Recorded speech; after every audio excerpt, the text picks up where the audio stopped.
Hey guys, thanks for tuning in to my question and answer segment entitled Friction's Pinion. Let's take a look at today's question. Mardi Gras Man 23 asks, how do you feel about buying a set, let's say like a $40 set or higher, just for the parts and not keeping it all together as a complete set? He did a video, and I will put a link to the video in the description so you can go watch that. Did a vlog, and then he had a question of some other Lego collectors, including myself, and asked us to reply. Mardi Gras Man usually buys sets to build and then keep the set together, or to maybe buy a set to resell some of them for their parts later, or maybe put one back as an investment, let's say. But what he finds difficult is to just buy a set, break it down for parts, and put it in the parts pile.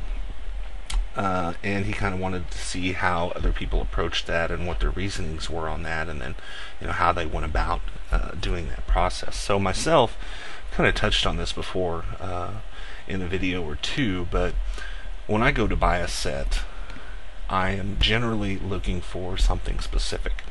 I'm going to buy a set, a superhero set, let's say, because I want all the superhero figures for myself, one of each for my collection, because I enjoy those.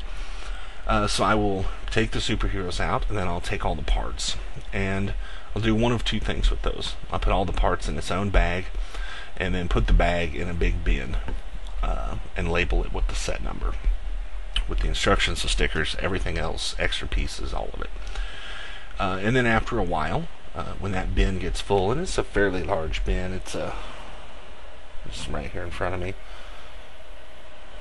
I don't know, I'd say, maybe a 40-gallon bin. It's pretty big.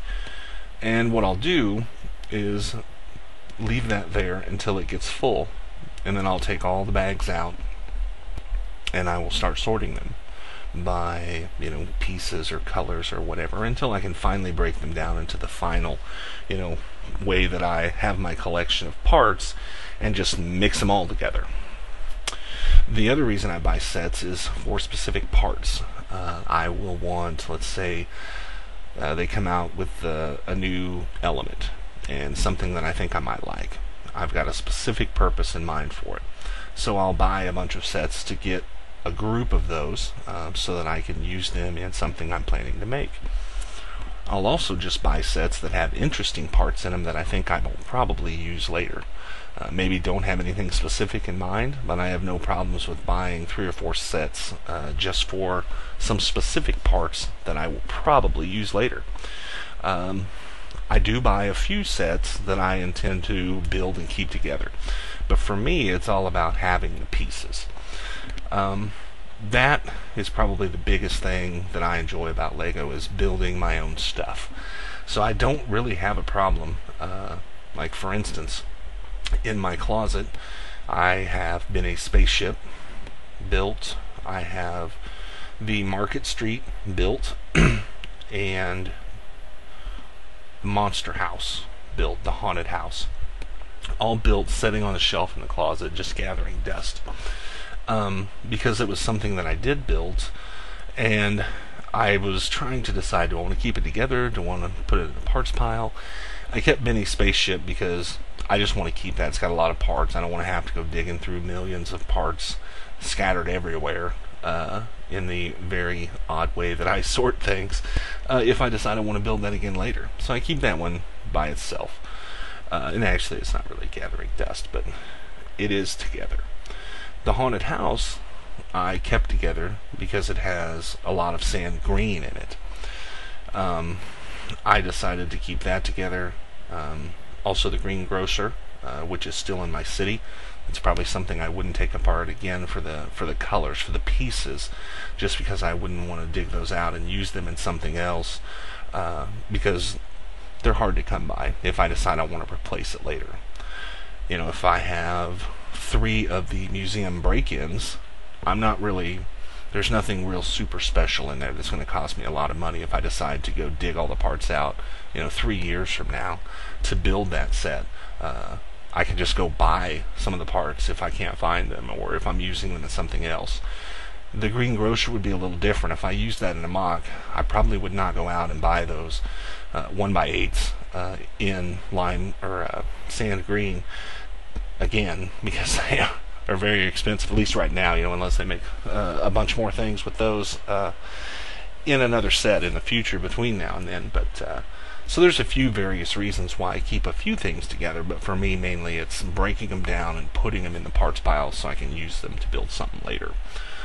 So that's pretty much how I do it. I don't mainly collect to just buy and build.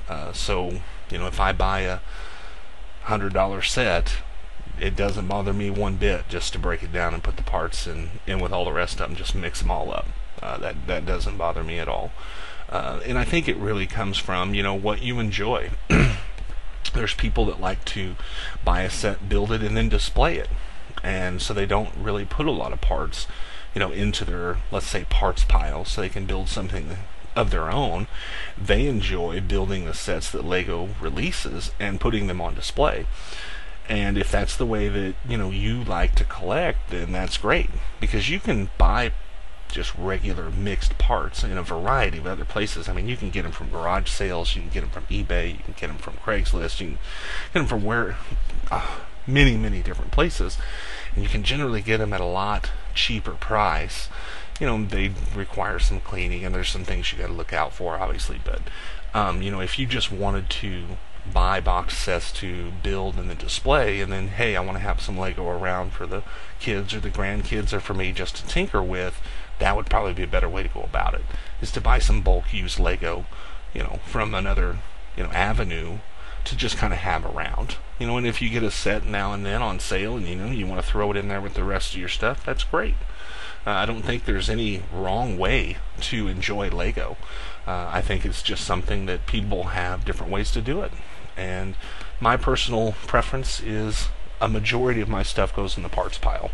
But I do collect minifigures, and I do like to have some of the sets on display too. So Lego is just a pretty fascinating product that you can enjoy in a lot of different ways. And that's how I do it.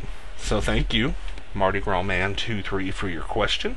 And thank you guys for watching. Let me know in the comments how you guys enjoy your Lego. Do you like to keep the sets together? Maybe it's some Star Wars things. You want to keep them together and build a scene, or do you like to throw things in the part pile and build your own?